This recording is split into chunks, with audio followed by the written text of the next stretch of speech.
뽕나무에 올라간 키 작은 어른 삭개오. 여리고에 삭개오라는 키가 아주 작은 사람이 살고 있었습니다. 그는 세금을 걷어들이는 세리였습니다. 다른 세리들처럼 삭개오도 더 많은 세금을 긁어모아 왕에게 바치고 나머지는 자기가 가졌습니다. 그래서 아주 부자로 살았지만 모든 사람들은 그를 싫어했습니다.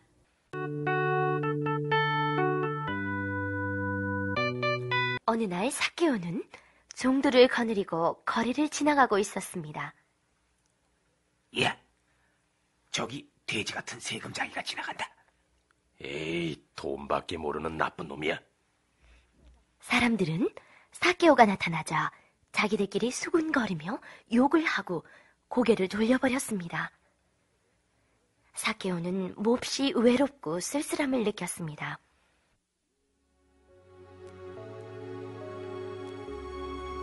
집에 돌아온 삭개오는 깊은 생각에 잠겼습니다. 돈이 많아서 부자로 살면 무엇하나. 남들처럼 마음대로 거리를 지나다니고 시장에도 가고 이웃 집에도 찾아가서 즐겁게 이야기를 나누며 재미있게 살면 얼마나 좋을까. 뒷마당에서 잠시 쉬고 있는 삭개오의 종들이 신이 나서 떠들고 있었습니다. 그 예수라는 분은 우리 같은 종들도 친구처럼 잘 대해주신대. 그리고 병든 사람, 가난한 사람, 과부들처럼 외롭고 힘없는 사람들도 똑같이 사랑해 주신다는 거야. 이야, 정말 사람 사는 기분이 나겠구나. 내일이면 우리 여리고 마을에도 오신다고 했어. 꼭 가서 만나봐야지.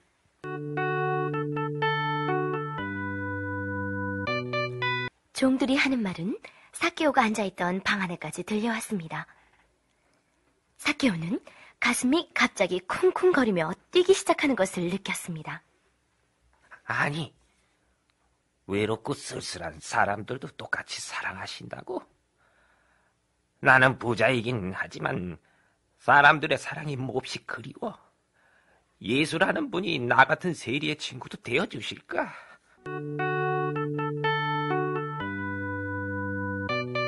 밤이 되어서 잠자리에 누운 삭개오는 좀처럼 잠이 오지를 않았습니다.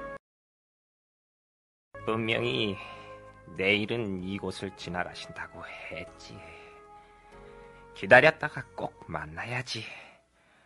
그래서 나도 좋은 친구를 갖고 싶어. 그런데 우리 집 종들이 예수님을 기다리는 나를 보면 흉보지 않을까? 아니야. 예수님만 만날 수 있다면 그런 것은 아무 상관도 없어.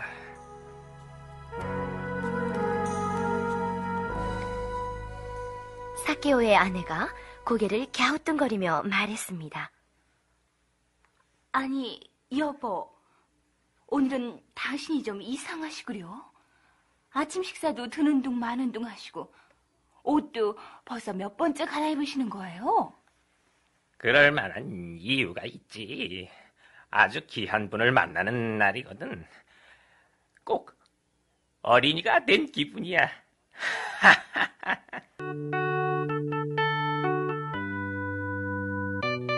삭개오는 계속해서 창문을 통해 거리의 표정을 살피고 있었습니다. 점심때가 지나자 사람들이 거리에 모여들기 시작하였습니다. 나도 지금 빨리 나가서 앞자리를 맡아놔야지.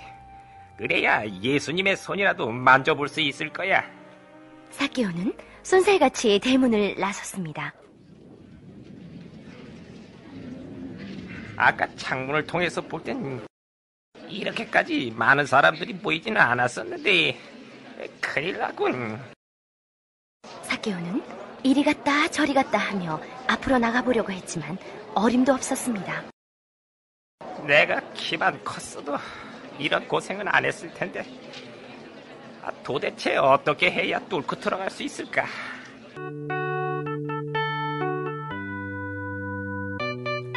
옆 사람에게 부탁도 해보고 사정도 해보고 밀어보기도 하던 삭개오는 마침내 큰 소리로 명령을 하였습니다. 나는 세관장 삭개오다. 앞을 비켜라. 갑자기 큰 소리를 치는 바람에 뒤를 돌아봤던 사람들은 세리라는 것을 알자 거들떠보지도 않았습니다. 도리어 뒤로 더 밀쳐버렸습니다. 지친 몸을 뽕나무에 기대어 서서 쉬는 삭개오의 마음은 말할 수 없이 슬펐습니다. 사람 대접도 못 받는 자신의 처지가 한심스러웠습니다. 눈물이 나올 것 같아 하늘을 쳐다보던 삭개오는 무릎을 탁 쳤습니다. 내가 왜 진작 그 생각을 못했을까? 이 뽕나무에 올라가면 앞으로 나가지 않아도 예수님을 볼 수 있을 거야. 비록 예수님 손은 못 만져봐도 아주 잘 보일 거야. 어린아이처럼 뽕나무에 기어 올라간 삭개오는 창피한 생각은 조금도 없었습니다. 앞이 너무나 잘 보였기 때문이었습니다. 웅성거리는 사람들의 머리들이 모두 삭개오의 발 아래서 움직이고 있었습니다. 이제는 키가 작은 것도 원망스럽지가 않았습니다. 삭개오는 이 세상에서 가장 좋은 자리를 차지한 것이었습니다. 사람들이 술렁거리면서 흰옷을 입은 사람을 중심으로 다가오는 무리를 애워쌌습니다. 사람들은 예수님이 오신 것을 알고는 더욱 붐볐습니다. 삭개오도 뽕나무에서 일어나 가지를 밟고 몸을 앞으로 기울였습니다. 그것도 모자라서 고개를 쭉 내밀었습니다. 잘못하다가는 뽕나무에서 떨어질 지경이었습니다. 예수님이 점점 뽕나무 가까이 오고 계셨습니다. 삭개오는 눈도 깜빡거리지 않고 예수님을 바라보았습니다. 천천히 걸으시던 예수님이 뽕나무 아래에 이르시자 걸음을 멈추셨습니다. 삭개오는 신이 났습니다. 더 오랫동안 예수님을 가까이서 볼 수 있게 되었기 때문이었습니다. 예수님이 천천히 고개를 들어 뽕나무 위를 쳐다보셨습니다. 삭개오는 인자하게 웃고 계시는 예수님의 눈과 딱 마주쳤습니다. 그 순간 삭개오는 숨이 꽉 막혔습니다. 심장도 뛰지를 않았습니다. 귀가 멍해져서 사람들이 자기를 가리키며 웃는 소리도 들리지 않았습니다. 꼭 꿈을 꾸고 있는 것 같았습니다.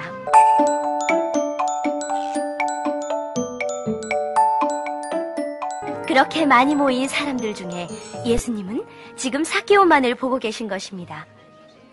지난밤에 잠도 못 이루고 예수님을 만나보기 원했던 삭개오의 간절한 소망이 이루어진 것입니다.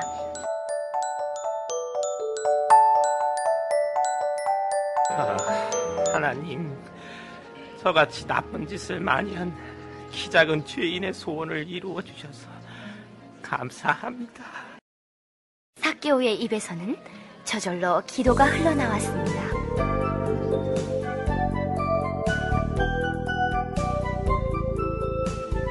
삭개오야, 어서 내려오너라. 오늘 내가 네 집에서 쉬었다 가겠다. 삭개오는 예수님의 음성을 듣고는 단번에 뽕나무에서 내려왔습니다. 예수님의 손을 잡은 삭개오는 너무너무 기뻐서 아무 말도 하지 못했습니다. 예수님을 모시고 집으로 가는 삭개오는 꼭 구름을 밟고 걷는 기분이었습니다.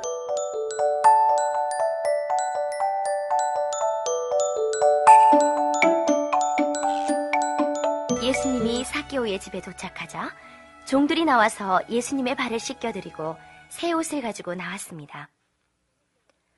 저녁 때가 되자 예수님은 삭개오의 친구들과 식탁에 둘러앉아 저녁 식사를 맛있게 들고 계셨습니다.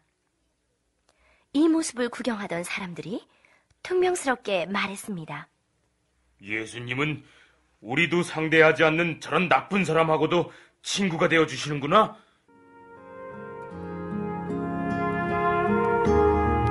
삭개오는 그동안 자기가 저질러온 못된 행동에 대해서 몹시 후회하는 마음이 크게 일어났습니다.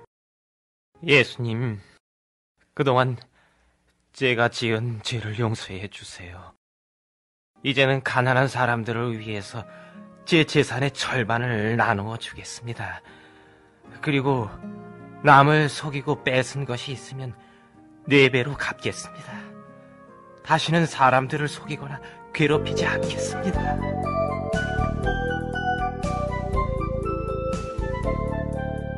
삭개오의 가족들도 대환영이었습니다. 아빠, 저도 장난감을 나눠 갖겠어요. 우리 아빠 최고! 여보, 이제는 밖에 나가도 사람들한테 손가락질을 안 받아도 되겠군요. 종들도 기뻐하였습니다. 주인님, 저희들은 아무것도 모르지만 참 잘하셨습니다. 앞으로는 더 열심히 일하겠습니다.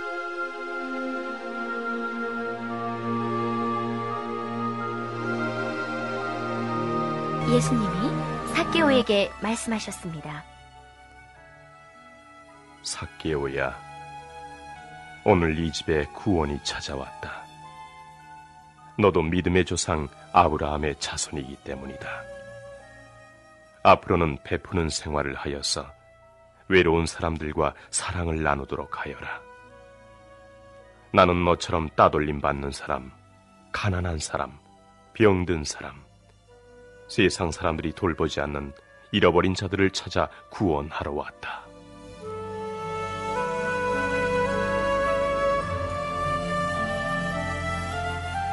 사람들은 예수님이 왜 삭개오와 같이 못된 세리의 집에 가셔서 쉬시며 음식을 같이 드시고 축복하여 주셨는지를 알게 되었습니다. 그 후로는 삭개오를 피하거나 욕을 하는 사람도 없었고, 삭개오도 예수님과 약속한 대로 사랑을 베풀면서 정직하게 살았습니다.